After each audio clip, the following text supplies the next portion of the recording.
మనకి స్తుతి కలుగునుగాక.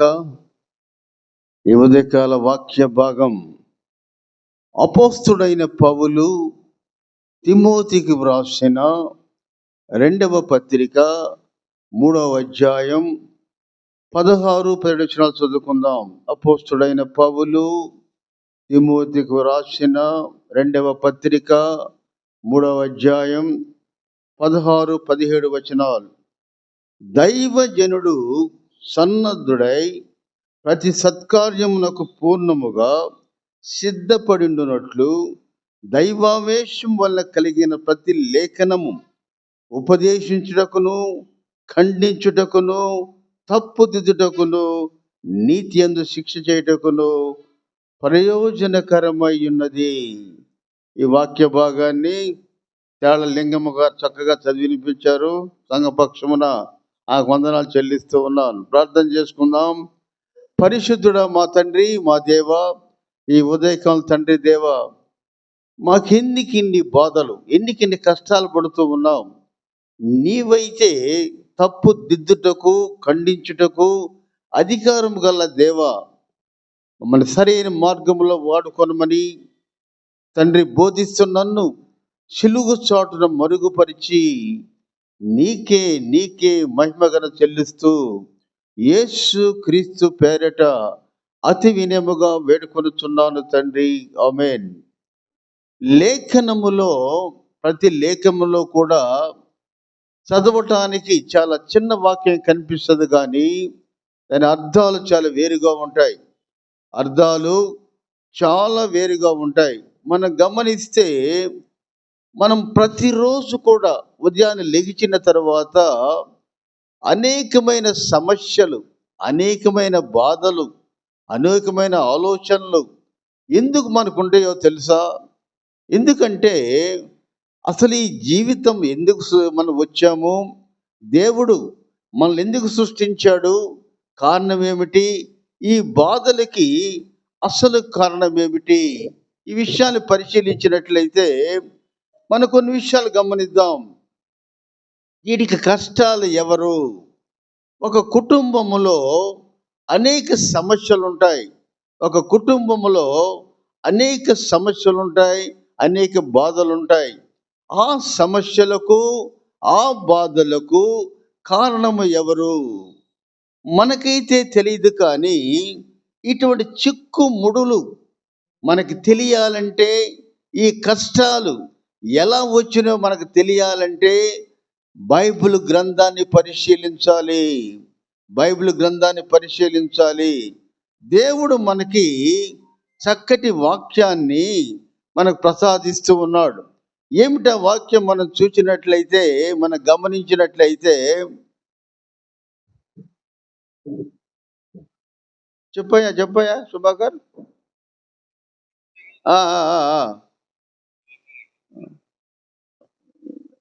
సాతాను సోదరువా, ఎందుకు ఈ సమస్యలు ఆలోచిస్తే బైబిల్లో స్పష్టంగా వ్రాయబడ్డాయి. 5 కారణాల వల్ల మనం అందరం కూడా బాధపడతాం. కుటుంబ సమస్య. మన కుటుంబంలో ఒక వ్యక్తి పెద్దవాడై చక్కగా వాడు ఉద్యోగం చేసి తల్లిదండ్రులు పోషించాలని ఆశపడతాడు. అయితే కొన్ని సమస్యల వల్ల ఆ కుటుంబంలో తల్లిదండ్రులు కూడా బాధించబడతారు. అందుకే సుప్రీంకోర్టులో పోయిన వారం ఒక జడ్జిమెంట్ వచ్చింది. ఏమిటా జడ్జిమెంట్ అంటే, ఎవరైతే, ఏ కొడుకైతే తల్లిదండ్రులను చూడడో ఆస్తి మొత్తం ప్రభుత్వానికి చెందుద్ది. ఏ కుటుంబంలో ఒక వ్యక్తి చూడడో తల్లిదండ్రుల్ని, ఆస్తి బిడ్డకు చెందదు, కానీ ప్రభుత్వానికి దారాదత్తము చెయ్యాలని మనం చూస్తూ ఉన్నాం. ఎంతో చక్కగా ప్రేమిస్తాం, మన బిడ్డల్ని ఎత్తుకుంటాం, వాళ్ళు మన గుండెల మీద తంతారు, సంతోషముగా ఉంటాము. కానీ కొంతకాలం అయిన తర్వాత ఎందుకు ఇలా మారిపోతారు? ఈ యొక్క ప్రభుత్వాలు ఈ మనుషుల్ని ఎలా చెడగొడుతున్నాయి, ఆ స్వార్థం అనేది ఎలా ఉంటుందో మనం గమనించినట్లయితే, కుటుంబ వ్యవస్థలో కుటుంబ యజమాని నీతిపరుడై ఉండాలి. కుటుంబ యజమాని తన కుటుంబాన్ని కట్టుకోవటంలో జాగ్రత్త కలిగి ఉండాలి. అనేకమైన సాతాను శోధనలో బిడ్డకు వస్తాయి. కానీ అతను ఏం చేయాలో తెలుసా? స్పష్టమైన నిర్ణయం తీసుకోవాలి. తల్లిని తల్లిలాగా చూడాలి, భార్యని భార్యలాగా చూడాలి, బిడ్డల్ని బిడ్డలుగా చూడాలి. అది కాదు, పెళ్ళప్పుడు పాస్టర్ గారు చెప్పారు కదా, నీ తల్లిదండ్రులు విడిచి నీ భార్యను హత్తుకోమని, ఆ మాట మాత్రం చెప్తారు. చక్కటి మాట.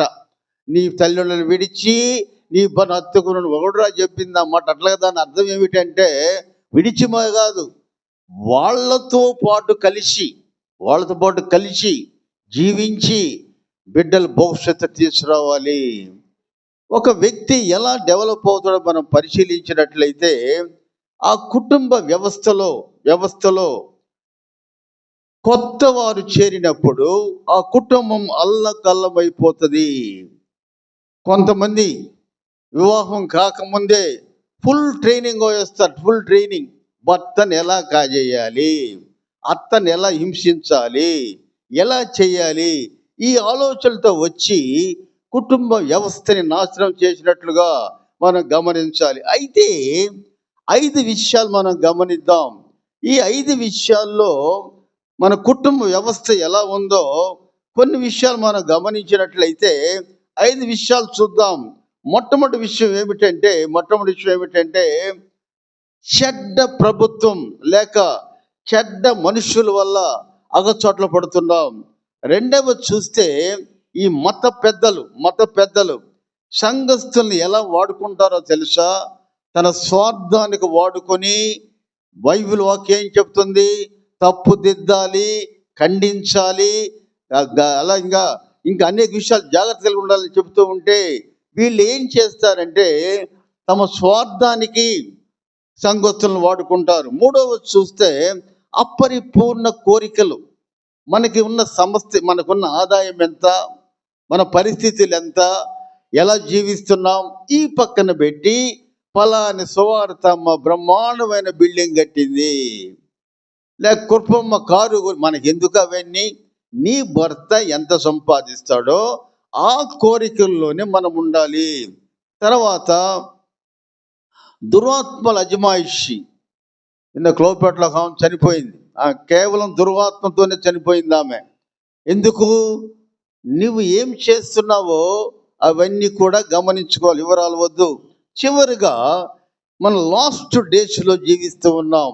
చివరి రోజుల్లో ఆర్మగెద్దోను యుద్ధం తర్వాత సాతానుడు క్రిందకి పడవేయబడి తనకు సమయం కొద్ది అని చెప్పి అనేక కష్టాలు కలుగు చేస్తున్నట్లుగా మనం గమనించాలి. ఈ 5 కారణాల వల్ల మనకు అనేక సమస్యలు ఎదుర్కొన్నట్లుగా మనం చూడాలి. మొట్టమొదటిసారి చూసినట్లయితే మనం గమనించినట్లయితే చెడ్డ ప్రభుత్వము. The ruling government is very bad and accurate government. వాళ్ళ స్వార్థానికి మనల్ని వాడుకుంటున్నారు. అందుకే సొలొమోను మనం చూసినట్లయితే సామెతల గ్రంథం 29వ అధ్యాయం 2వ వచనం చూద్దాం. సామెతల గ్రంథం 29వ అధ్యాయం 2వ వచనం.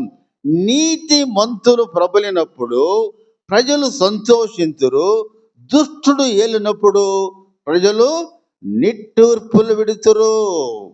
నీతిమంతుల పరిపాలనలో ప్రజలు సుఖంగా ఉంటారు, కానీ దుష్టుడు వెళ్ళినప్పుడు మాత్రం తప్పక ఇబ్బందుల్లో పడతారని మనం గమనించుకోవాలి. మనం గమనించినట్లయితే ఎక్కువగా మన ప్రపంచాన్ని పరిపాలించిన వాళ్ళు డెమోక్రటిక్ గవర్నమెంట్ ముందు, అంటే ప్రజా ప్రభుత్వాల ముందు టిరనీ గవర్నమెంట్, నియంతలు పాలించారు. నియంతలు అంటే వాళ్ళ ఇష్ట ప్రకారం ఏ నిర్ణయం తీసుకుంటే అదే కరెక్ట్గా మనం ప్రయత్నించినట్లుగా మనం గమనించాలి. మంచి ప్రభుత్వం వచ్చినా కూడా ఏం చేస్తారో తెలుసా? అనేకవంటి పథకాలు ఇస్తారు మనకి. ఏం పథకాలు అయ్యి? తల్లి ఒడి, వాడు తాత ఒడి, వాడు అమ్మ ఒడి పథకాలు ఇస్తారు. అవి తీసుకుంటున్నాం, కానీ ఆ పథకాల డబ్బులు ఎక్కడి? వాడి తాతగాడు సొమ్ము కాదు. కొన్ని వేల కోట్లు అప్పు చేసి మనకిచ్చి ప్రభుత్వాలు ఏం చేస్తున్నాయంటే గమనిస్తున్నాం, 2 కోట్ల అధిపతి కూడా 2,000 రూపాయల నోటు తీసుకొని ఓటేస్తాడు. 2 కోట్ల అధిపతి కూడా 2,000 రూపాయల కాగితాలు ఇప్పుడు లేవు, అవి తీసుకుంటే ఎవడితే వాడు కొట్టేస్తారు. అటువంటి వాళ్ళు మళ్ళీ వేదికలకి ఏం చెప్తారు? ఈ ప్రభుత్వాలు చెడ్డ ప్రభుత్వాలు, నువ్వు చేసిన పని ఏమిటి? నువ్వు చేసిన పని ఏమిటి? నీ ఓటును నువ్వు అమ్ముకోలేదా? నీ హక్కును నువ్వు పోగొట్టుకోలేదా? ఎందుకు ప్రభుత్వం విమర్శిస్తూ మనం గమనించినట్లయితే, అందుకే ఈ ప్రభుత్వాల కొట్లాట్లు జరుగుతాయి, అధికార కొట్లాట్లు. వాళ్ళు ఎప్పుడు కూడా దేంట్లో ఉంటారో తెలుసా? నా అధికారాన్ని నేను ఎలా నిలబెట్టుకోవాలి. ఒక ఆయన తల్లి ఓడిస్తే ఇంకొక ఆయన ఫ్రీ బస్సుల్లో ఉచిత ప్రయాణం ఇచ్చాడు స్త్రీలకి. ఒక స్త్రీ వెళ్ళి ఒక డ్రైవర్ని అడుగుతుంది, అయ్యా ఇక్కడ లేచి వెళ్ళిపో, ఈ సీట్ నాదంటుంది. అమ్మ నేను డ్రైవింగ్ చేయాలమ్మా, ఇది అందుకు కూర్చున్నాను, ఇక్కడ కూర్చున్నవాడు కాదంటే, నువ్వు లేచిపోవయ్యా, ఇది కూడా మా సీటేను. ఇట్లా తయారు చేసి జీవితాన్ని నాశనం చేసేటువంటి ఈ ప్రభుత్వాల గురించి ఒక చరిత్రకారుడు ఒక చక్కటి మాట రాశాడు. ఏమి రాశాడో తెలుసా? చరిత్ర అంతా నెరవేరని ఆశయాల విఫల యత్నాల గాథలే. చరిత్ర అంతా కూడా నెరవేరని ఆశయాల విప్లయత్నాల గాథలే. అటువంటి ప్రభుత్వం కింద మనం జీవిస్తూ ఉన్నప్పుడు వాళ్ళ ఆలోచన విధంలో మనం ఎలా వాడబడుతున్నామో, మన దుర్మార్గపు ఆలోచనల వల్ల వాళ్ళని ఎలా వాడుకుంటున్నామో, రెండు కలిసి జాయింట్గా ఏం చేస్తే తెలుసా? ప్రభుత్వాల వల్ల మనము నాశనము కాబోతున్నాం. ఎందుకు? మనం మానవ జన్మలో, మానవ జీవితంలో మన అపరిపూర్ణ మానవులం. సొంతగా నిర్ణయం తీసుకోలేం. ఇర్మియా గ్రంథం 10వ అధ్యాయం 23వ వచనం. ఇర్మియా గ్రంథం 10వ అధ్యాయం 23వ వచనం. యెహోవా తన మార్గమును నేర్పరచుకొనుట నరుల వశములో లేదనియో, మనుష్యులు తమ ప్రవర్తన యందు సన్మార్గమును ప్రవర్తించుట వారి వశములో లేదనియో నేనెరుగుదును. కాబట్టి అపరిపూర్ణ మానవులం కాబట్టి సొంత అడుగుల్ని మనం నిర్దోషించుకోలేం. మన పాలకుల బాధలు ఎందుకు ఆపలేకపోతున్నామంటే, మన స్వార్థ ప్రభుత్వ కోరికల వల్ల, మనకు ఉచితంగా వచ్చే డబ్బు వల్ల ఆశపడి ప్రభుత్వాన్ని నిర్దేశించలేకపోతున్నాము. మొట్టమొదటి ప్రశ్న ఏమిటంటే, చెడ్డ పరిపాలకులు, చెడ్డ ప్రభుత్వము మనుషుల యొక్క అపరిపూర్ణ కోరికలు అంటే మనకున్న దాంట్లోనే మనం సంతోషించాలి, కానీ కొత్త కోరిక రాకూడదు. రెండవది గమనించినట్లయితే అబద్ధ మతం. యోహాను సువార్త 13వ అధ్యాయం 35వ వచనం. యోహాను సువార్త 13వ అధ్యాయం 35వ వచనం. మీరు ఒకనిడల ఒకడు ప్రేమ గలవారైన ఎడల దీన్ని బట్టి మీరు నా శిష్యులని అందరూ తెలుసుకొందురు. నిజముగా ప్రజలంత ప్రేమ ఉందా? ఏమి లేదు. స్వార్థమైన ప్రేమ. ఇప్పుడు మన ఒకళ్ళు వచ్చి డబ్బు పంచుతామంటే ముందు నేనే పరిగెత్తుతా. అటువంటి మనుషుల యొక్క కోరికలు లేదు. పెద్ద ఆగుద్దిలే, ఆమె కోసం నేను ఆగను, ముందు నాకు డబ్బులు రావాలి. కాబట్టి మనం గమనించినట్లయితే ఈ అబద్ధ మతాలు ఎలా ఉన్నారో తెలుసా? ఈ యొక్క అసంఘిక కార్యక్రమాలు జరిగినప్పుడు మత పెద్దలు ఏం చేస్తారో తెలుసా? చూసి చూడనట్లుగా వెళ్తూ ఉంటారు. యూత్ రిట్రీట్ జరుగుద్ది. యూత్ రిట్రీట్ జరిగినప్పుడు అనేక మంది యువకులు, చిన్నపిల్లలు మనతో పాటు వస్తారు అనేక ప్రాంతాలకి. వాళ్ళు ఎలా చేయాలో తెలుసా?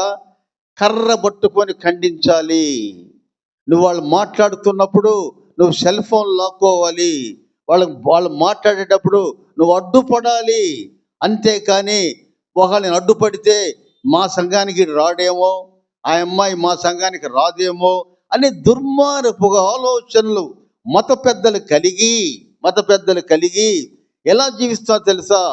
నేను ఒక సంఘానికి వెళ్ళాను, మళ్ళా బొల్లపల్లని ఓ సంఘానికి వెళ్తే అక్కడ పాస్టర్ గారు చాలా పేదవాడు.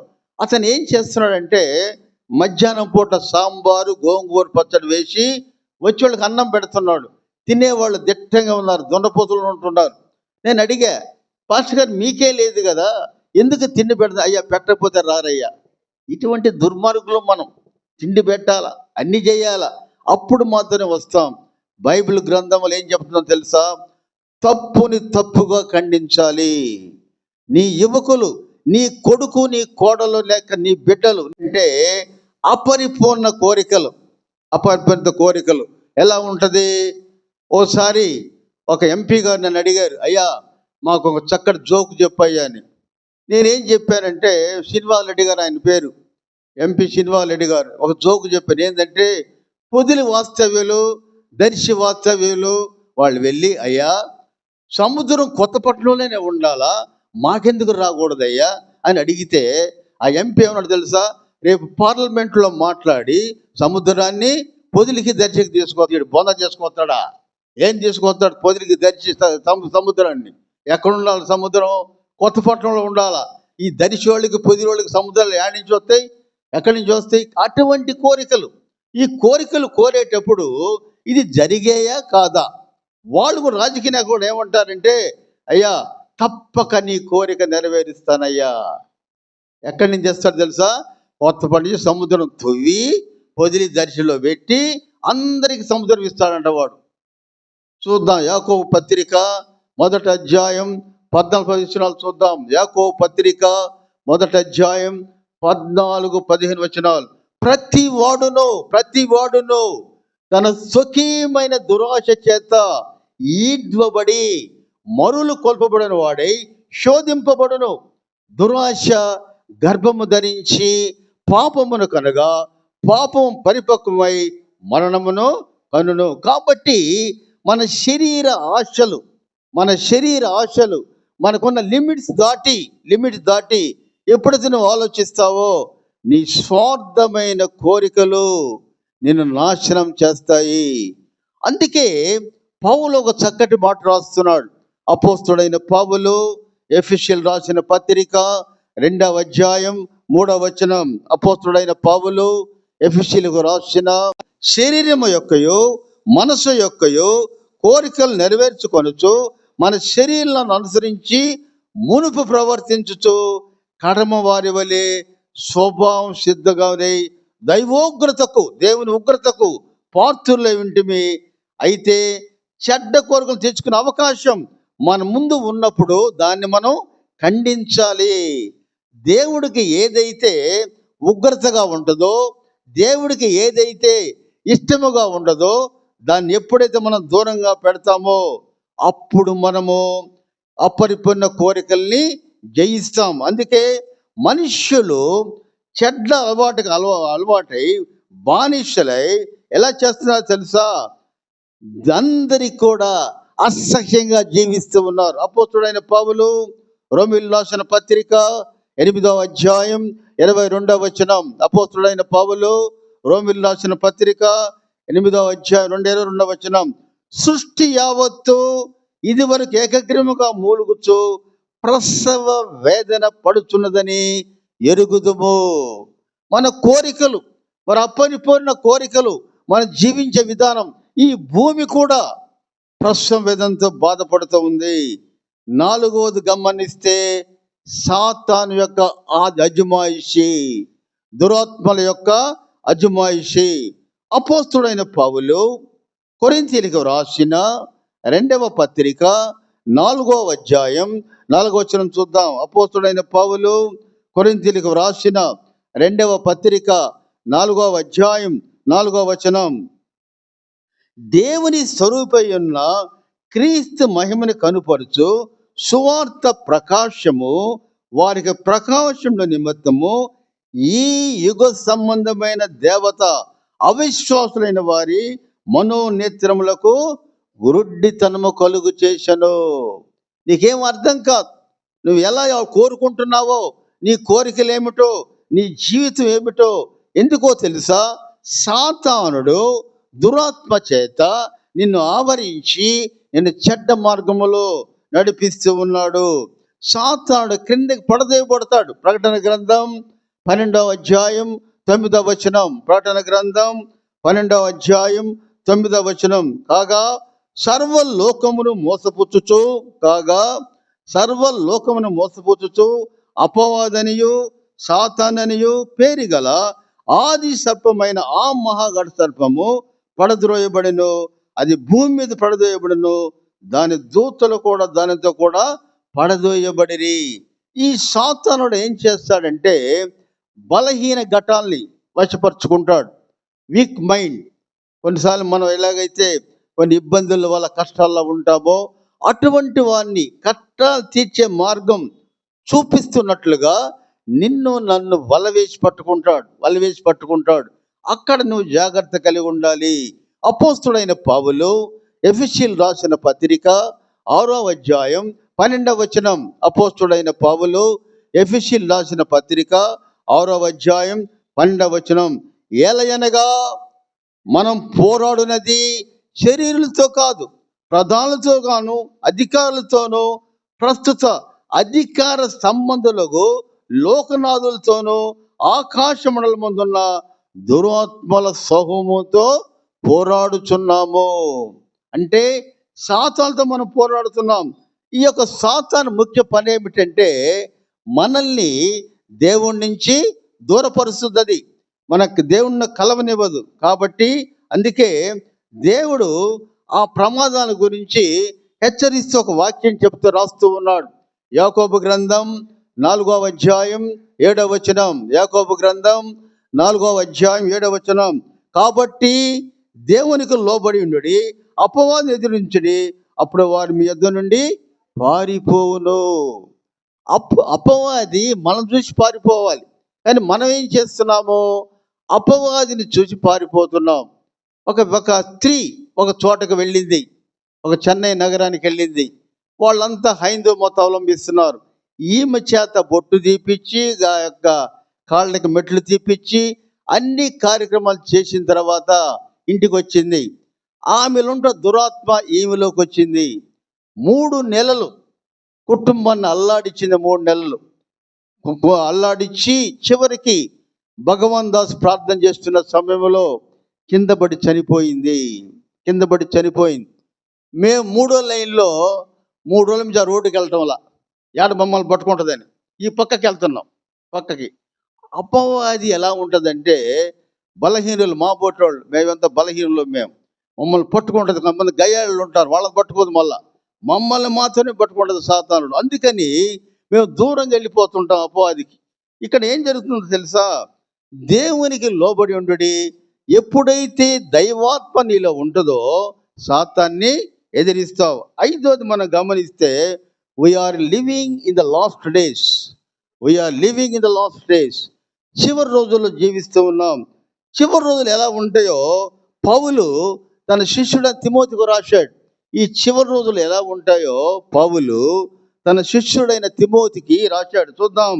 అపోస్తుడైన పౌలు తిమోతికి రాసిన 2వ పత్రిక 3వ అధ్యాయం 4 వచనాలు చూద్దాం. అపోస్తుడైన పౌలు తిమోతికి రాసిన 2వ పత్రిక 3వ అధ్యాయం 4 వచనాలు. అంచె దినములలో అపాయకరమైన కాలం వస్తుందని తెలుసుకొనుము. ఏలనగా మనుషులు స్వార్థ ప్రియులు, ధనాపేక్షలు, బింకెములాడువారు, అహంకారులు, దూషకులు, తల్లిదండ్రులకు అవిధేయత, కృతజ్ఞత లేనివారు, అపవిత్రులు, అనురాగరహితులు, అతి ద్వేషులు, అపవాదకులు, అజితేంద్రులు, క్రూరులు, సజ్జన ద్వేషం, ద్రోహులు, మూర్ఖులు, గర్వాంధులు, దేవుని కంటే ఎక్కువగా సుఖాన్ని ప్రేమించే వ్యక్తులు. అందుకని మనం ఎలా ఉన్నాం? చివరి రోజులు ఎలా ఉన్నామంటే భయంకరమైన రోజుల్లో జీవిస్తున్నాం. అయితే ఈ 5 ప్రశ్నలకు కూడా దేవుడు ఒక సమాధానం నీకు రాస్తూ ఉన్నాడు. ఈ 5 ప్రశ్నలకు కూడా దేవుడు నీకు సమాధానం ఇస్తున్నాడు. ఈ ప్రభుత్వాలను ఏమైపోవాలి? ఈ చెడ్డ ప్రభుత్వాలను ఏమైపోవాలో తెలుసా? యేసు దేవుడు రాజుగా వచ్చినప్పుడు, 2వ రాకడైన సమయంలో ఆయన రాజుగా వచ్చినప్పుడు మంచి ప్రభుత్వాన్ని ఇస్తాడు ఆయన. చెడ్డ పరిపాలకులు, చెడ్డ కోరికలు ఏముండవు. దేవుడే రాజుగా పరిపాలిస్తాడు. దానియేలు గ్రంథం 2వ అధ్యాయం 44వ వచనం. దానియేలు గ్రంథం 2వ అధ్యాయం 44వ వచనం. ఆ రాజుల కాలములలో పరలోకమందున్న దేవుడు ఒక రాజ్యం స్థాపించును. దానికి అన్నిటికీ నాశనము కలగదు. ఆ రాజ్యము దాన్ని పొందిన వారిని కాక మరెవరికి చెందదు. అది ముందు చెప్పిన అంతకుముందు రాజ్యాలు, మన రాజ్యాలన్నింటినీ పగులు కొట్టి నిర్మూలం చేయను గాని అది యుగములో నిలుచును. ఈ ప్రభుత్వాలు 5 ఏళ్ళకి ఒకసారి మారుతూ ఉంటాయి. మన స్వతంత్రం వచ్చి 78 సంవత్సరాలు అయింది. అనేక రాజ్యాలు వచ్చినాయి. ఏ రాజ్యము కూడా మనుష్యుల్ని సంతోషపరచలేదు. కానీ దేవుని రాజ్యం ఎలా ఉంటుందో తెలుసా? పరలోకములో ఆయన ఎలా ఉంటాడో భూలోకములో కూడా దేవుడు అలాగే ఉంటాడు. అందుకే పరలోక ప్రార్థనలో నీ చిత్తము ఈ భూమి యందు నెరవేరునుగాక. అటువంటి రాజ్యాన్ని మనం పొందాలని అడిగితే దాని మనుషుల్లో ప్రభుత్వాలు ఏలలేరని, దేవుని రాజ్యం నిర్మించబడుతుందని చక్కటి మాట చూద్దాం. పేతురు రాసిన 2వ పత్రిక 1వ అధ్యాయం 11వ వచనం. పేతురు రాసిన 2వ పత్రిక 11వ వచనం. అలాగున మన ప్రభువును రక్షకుడైన యేసుక్రీస్తు యొక్క నిత్య రాజ్యములో ప్రవేశం మీరు సమృద్ధిగా అనుగ్రహింపబడును. ఆ రాజ్యములో శాశ్వతముగా శాంతి విలసిల్లుతుంది. ఆ ప్రభుత్వాన్ని మనం కోరుకోవాలి. ఆ ప్రభుత్వంలో నువ్వు చేరాలంటే ఈ ఉదయకాలంలో ఏ నిర్ణయం తీసుకోవాలి? యేసు ప్రభువుని నీ రక్షకుడుగా ఎన్నుకోవాలి. దేవుణ్ణి ప్రార్థించాలి. దేవుడు నీ రాజుగా ఎన్నుకున్నట్లయితే స్పష్టముగా నీవు ఆ శాంతికర సమాధాన రాజ్యంలో చేరతావని గమనించాలి. మంచి ప్రభుత్వాలు తొలగించబడతాయి. రెండవది చూస్తే అబద్ధ మతం అంటే మన పాస్టర్లు చెప్పే మాటలు కాకుండా బైబిల్లోని విషయాలు ఎలా ఉంటాయో అటువంటి రాజ్యాన్ని స్థాపించేటువంటి యేసు ప్రభు ఏమంటున్నాడు తెలుసా? వెలుగు దూత వేరు, వెలుగు దూత వేషం వేసుకోవటం వేరు. వెలుగు దూత అంటే యేసు ప్రభు. వెలుగు దూత వేషం అంటే చాలాడు మరి ప్రవక్తలు సాతానులు దొంగ మాటలు చెప్పేవాళ్ళు. దొంగ మాటలు ఎలా చెప్తారో తెలుసా? ఒక ఇన్సిడెంట్ అక్కడ మన ఆ ఊళ్ళో, ఏ ఊరు ఆమె దర్శి అనుకుంటా, పనిమాలూరు. ఆ ఊర్లో ఏం జరిగిందో తెలుసా? ఆ పాస్టర్ గారు ఒకసారి రాత్రి అంతా ప్రార్థన చేశాడు. ఒక అబ్బాయి పాము కరిస్తే ప్రార్థన చేశాట. అయ్యా ఒంగోలు వెళ్దామయ్యా అంటే వద్దు వద్దు వద్దు వద్దు నేను బతికిస్తానని చెప్పి ప్రార్థన చేస్తే 4 గంటలకు చనిపోయాడు ఆ పిల్లవాడు. పాస్టర్ని కనుక్కుందామని చూస్తే వాడి కొడుకు జ్వరం వస్తే సంఘమిత్ర హాస్పిటల్లో ఉన్నాడు. పాస్టర్ గారు ఎక్కడున్నాడు? సంఘమిత్ర హాస్పిటల్లో ఉన్నాడు. ఈ బిడ్డ ఏమయ్యాడు? చనిపోయాడు. వాడిని ఏం చేయాలా మీరు చెప్పండి? నా చేత కాదు అంటే. కాబట్టి ఈ అబద్ధ మతాలు, ఈ దొంగ సిద్ధాంతాలు ఇవన్నీ కూడా దేవుని రాజ్యములో తీసివేయబడతాయి. అపోస్తుడైన పౌలు, సమయం అయిపోతుంది, కొరింథీయులకు రాసిన 2వ పత్రిక 1వ అధ్యాయం 14 వచనాలు చూద్దాం. స్పీడ్కి వెళ్ళిపోతా. అపోస్తుడైన పౌలు కొరింథీయులకు రాసిన 2వ పత్రిక 1వ అధ్యాయం 14-15 వచనాలు.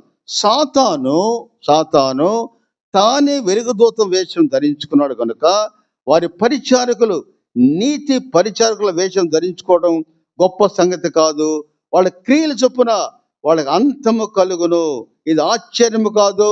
సాతాను తానే వెలుగుదూత వేషం వేసుకొని నేనే అన్ని చేస్తానని మనల్ని గలిబిలి చేస్తున్నట్లుగా మనం ఇటువంటి అబద్ధ మొత్తం ప్రచారం చేసేవాళ్ళు, ఇటువంటి స్వస్థత కలిగిన వాళ్ళందరూ కూడా దేవుని రాజ్యములో తొలగించబడతాయి. మొట్టమొదటిది ఆయన రాజ్యం, రెండోది అబద్ధ మతం, మూడవది అపరిపూర్ణ మానవులు. మానవులు అంటే నీ అంత నువ్వు నిలబడలేవు, నీ సంపూర్ణత్వం నీ జీవితంలో లేదు. వాళ్ళ గురించి బైబిల్ ఏం చెబుతుందో చూద్దామా? ప్రకటన గ్రంథం 21వ అధ్యాయం 3-4 వచనాలు చూద్దాం. ప్రకటన గ్రంథం 21వ అధ్యాయం 3-4 వచనాలు. అప్పుడు ఇదిగో దేవుని నివాసము మనుషులతో కూడా ఉన్నది. ఆయన వారితో కాపురం ఉండును, వారు ఆయన ప్రజలై ఉందురు. దేవుడు తానే వారి దేవుడై ఉండి వారికి తోడై ఉండును. ఆయన వారి కన్నుల ప్రతి బాష్ప బిందువును తుడిచివేయును. మరణము ఇక ఉండదు, దుఃఖమైనను ఏడ్పైనను వేదనైనను ఇక ఉండదు. మొదటి సంగతులు గడిచిపోయినవని సింహాసనం నుండి వచ్చిన గొప్ప స్వరము చెప్పుట వింటిని. ఈ యొక్క అపరిపూర్ణ మానవులు మరణాన్ని రుచి చూడరు కాబట్టి, వారి జీవితాంతం జీవిస్తారు కాబట్టి, వారందరూ ఎలా ఉన్నారో తెలుసా? కీర్తనల గ్రంథం 37వ సంకీర్తన 29వ వచనం. కీర్తనల గ్రంథం 37వ సంకీర్తన 29వ వచనం. నీతిమంతులు భూమిని స్వతంత్రించుకొందురు, వారు దానిలో నిత్యము నివసించెదరు. ఇదే ఇంట్లో మనం ఉన్న తూర్పుపాలెంలోనే మన ఇంట్లోనే ఉండాలంటే ఏం చేయాలి? దేవుని మాటలు వినాలి, దేవుని రాజ్యంలో మెంబరుగా ఉండాలి. 4వ చూద్దాం, సాతాను యొక్క క్రియలు ఎలా ఉంటాయి. సాతాను క్రియలు ఎలా ఉంటాయంటే, ప్రకటన గ్రంథం 20వ అధ్యాయం 23వ వచనం. ప్రకటన గ్రంథం 20వ అధ్యాయం మొదటి 2-3 వచనాలు. అతడు ఆది సర్పమునగా అపవాదనియు సాతానును ఆ ఘట సర్పమును పట్టుకొని 1000 సంవత్సరాలు వారిని బంధించి అగాధములో పడవేసి ఆ 1000 సంవత్సరాలు గడుచు వరకు ఇక జనమును మోసపరచుకుంటున్నట్లు అగాధమును మూసి దానికి ముద్ర వేసెను. అటు పిమ్మట వాడు కొంచెం కాలము విడిచిపెట్టబడవలెను. 1000 ఏళ్ల పరిపాలనలో ఆర్మగోను యుద్ధం తర్వాత ఏం జరుగుతుందో తెలుసా? సాతాను కిందకు పడదేయబడతాడు. కాబట్టి వాడి క్రియలు లయం చేయబడతాయని దేవుడు నీకు నాకు వాగ్దానం చేస్తున్నాడు. మనం చివరి రోజుల్లో ఉంటూ ఉన్నామా? 5వ ప్రశ్న, మనం చివరి రోజుల్లో ఉంటూ ఉన్నామా? మత్తయి సువార్త 24వ అధ్యాయం 21వ వచనం చూద్దాం. మత్తయి సువార్త 24వ అధ్యాయం 21వ వచనం. లోక్ ఆరంభము నుండి ఇప్పటి వరకు అట్టి శ్రమ కలుగలేదు, ఇక ఎప్పుడును కూడా కలుగబోదు. కాబట్టి ఈ కష్టాలు, ఈ నష్టాలు, ఈ శ్రమలు ఇవన్నీ కూడా ఆర్మగోను యుద్ధం ద్వారా మిఖాయేలు సాతాన్ని తొలగించి వాడిని బంధించి లోపల వేసి ముద్ర వేస్తాడు. కాబట్టి దుష్టత్వం అనేది ఉండదు. ప్రతిరోజు మంచి రోజే మనకి, చివరి రోజులంటే ఇక ఉండవు. కాబట్టి అటువంటి చివరి రోజులు తప్పించుకోవాలంటే యెషయా ప్రవక్త ఒక చక్కటి మాట రాస్తున్నాడు. యెషయా ప్రవక్త, యెషయా గ్రంథం 48వ అధ్యాయం 17వ వచనం. యెషయా గ్రంథం 48వ అధ్యాయం 17వ వచనం. నీకు ప్రయోజనము కలుగునట్లు నీ దేవుడైన యెహోవాకు నేనే నీకు ఉపదేశము చేయుదును. చనిపోయిన మన ప్రియ వాళ్ళు తిరిగి బ్రతుకుతారు.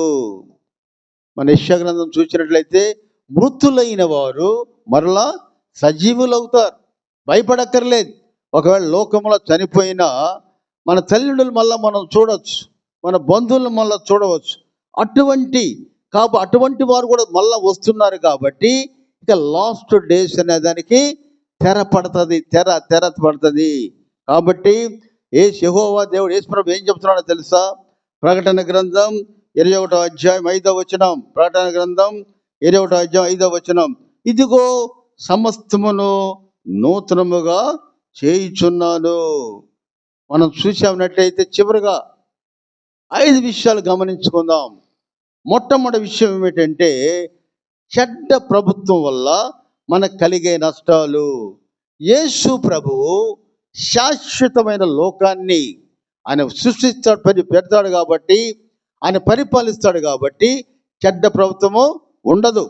రెండవది గమనిస్తే, అబద్ధ మతం సృష్టిస్తున్న అల్లకల్లోలు అబద్ధ మతం యేసు ప్రభు రాజ్యములో మచ్చుకైనా కూడా కనపడదు. మూడోది చూద్దాం, అపరిపూర్ణ కోరికలు. ఇక మనుషులకి ఎప్పుడైతే అనేక కోరికలు తీరుతున్నాయో అపరిపూర్ణ కోరికలు ఉండవు. నాలుగోది చూస్తే దురాత్మల అజమాయిషి. ఇక దురాత్మల అజమాయిషి ఉండదు. యేసు దేవుడు వాటన్నింటినీ కూడా బంధించి తాళం వేసి ముద్ర ఉంచాడు కాబట్టి దురాత్మలు ఉండవు. అయ్యా చివరి రోజులు ఉంటున్నావయ్యా, ఆ ప్రశ్నే లేదు. ఎందుకంటే నీకంటే ముందు చనిపోయిన వాళ్ళు కూడా నువ్వు చూడగలుగుతున్నావు. యేసు దేవుని యొక్క రాజ్యములో, యేసు ప్రభు పరిపాలిస్తున్న ఆ రాజ్యములో నువ్వు చనిపోయిన వాడిని కూడా తిరిగి చూడొచ్చు.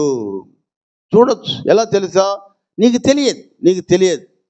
అది అనుభవించే వాళ్ళకి మాత్రమే అర్థమవుతుంది.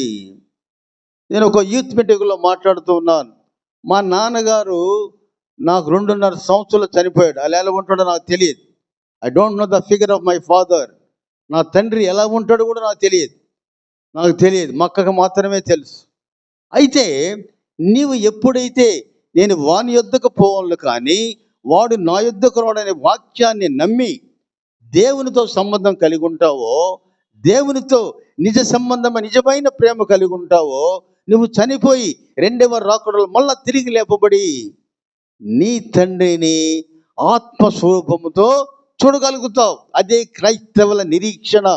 పౌలు అంటున్నాడు, యేసు ప్రభు పునరుద్ధానం కాకపోతే మేము చెప్పే వాక్యం వ్యర్థమే.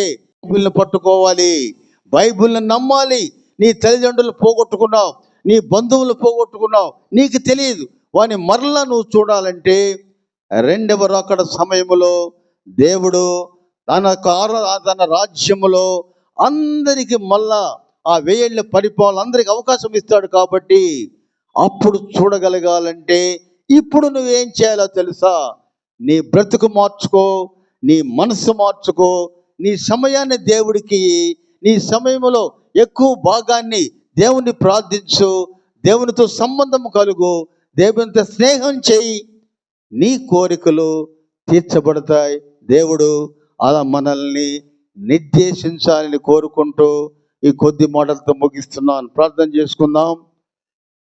కృపా సత్యవంతుడైన దేవా, యేసునాయన మా తండ్రి, ఈ ఉదయకాలం తండ్రి 5 విషయాల్లో మేము వెనకబడి ఉన్నాం తండ్రి నాయన. చెడ్డ ప్రభుత్వాలు, అలాగే అబద్ధ మతం, అలాగే మనుషుల అపోహ కోరికలు, దురాత్మలు, చివరి రోజులు ఉంటున్నాం తండ్రి దేవా. ఇవన్నీ రూపుమాపుతానని నువ్వు దైవజనుడు సన్నద్ధుడై ప్రతి విషయంలో ఖండిస్తూ మా జీవితాలు మారుస్తున్న దేవా, నీకు వందనాలు చెల్లిస్తున్నాం తండ్రి. కోల్పోయిన మా ప్రియులని మళ్ళా తిరిగి చూసే భాగ్యం మాకు కలిగించమని, మేము మీ వలే తండ్రి దేవా నీ రాజ్యంలో చేరి బిడ్డలుగా అవకాశం కలిగించమని వేదనతో ప్రార్థిస్తున్నాం తండ్రి దేవా. మా అపరిపూర్ణ కోరికలు, మా అవిశ్వాసాలు, మా దురాత్మలు జయించి నీ బిడ్డగా మీ లోకంలో జీవించాలని, నీవు రాజుగా పరిపాలించే శాశ్వత ప్రియమైన రాజ్యములో మేము కూడా చేరాలని కోరుకుంటున్నాం తండ్రి. అటువంటి భాగ్యాన్ని మాకేమని కోరుకుంటున్నాం నాయన. తండ్రి దేవ, మా పాలనలో ఎవరైతే ఆరోగ్య సమస్యలతోటి, ఆర్థిక సమస్యలు బాధపడుతున్నారో తండ్రి, వాళ్ళు ఎవరిని కూడా ఆ బాధలు లేకుండా నిర్మించు తండ్రి.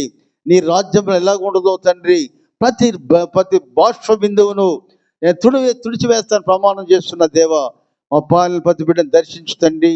ఈ పాలెము చుట్టూ కంచె వేసి దురాత్మల ప్రవేశం లేకుండా సంతోషంగా ఈ పొలాన్ని దీవించి ప్రతి కుటుంబాన్ని దీవించమని, ఈ వాక్యమైన ప్రతి బిడ్డ హృదయంలో 100 1000 ఫలింపజేసి నీ రాజ్యంలో చేరి బిడ్డలుగా మమ్మల్ని దాశ్వని దీవించి ఈ దినైశ్వరాలతో మమ్మల్ని నింపమని యేసు క్రీస్తు పేరట అతి వినయముగా వేడుకొనుచున్నాను తండ్రి.